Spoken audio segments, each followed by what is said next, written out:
Magandang araw mga kamarinosks. Today our topic is all about gyro compass. Ang gyro compass ay isang uri ng compass na gumagamit ng gyroscopic precession upang magbigay ng tumpak na oryentasyon sa direksyon sa anumang lugar sa mundo.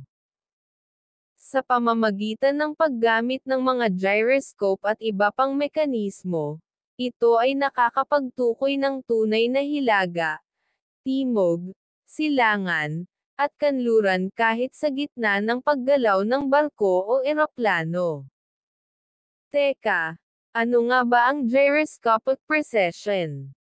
Ang gyroscopic precession ay gumagana sa pamamagitan ng paggamit ng isang gyroscope na patuloy na umiikot sa isang axis. Sa pag-ikot nito, ang gyro compass ay tinutulungan na manatiling nakatutok sa direksyon ng hilaga habang ang sasakyang pandagat ay gumagalaw.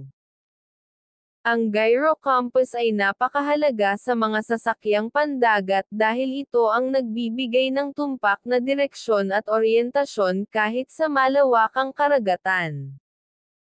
Ito ang nagtutulong sa mga navigator na manatiling sa tamang ruta at maiwasan ang mga panganib tulad ng pagkaligaw. Sa pamamagitan nito, maaaring makaiwas sa mga insidente tulad ng pagkabangga sa ibang sasakyan o sa lupa. Kumbaga, ito ang GPS ng mga barko bago pa man maging uso ang mga GPS na tinatamasa natin ngayon. In addition, meron din tayong tinatawag na gyro repeater. Ito ay isang aparato na nakakabit sa iba't ibang mga lugar sa barko upang ipakita ang impormasyon mula sa pangunahing gyro compass. Ito ay parang remote control ng gyro compass na nagbibigay ng parehong impormasyon sa iba't ibang lugar sa sasakyang pandagat.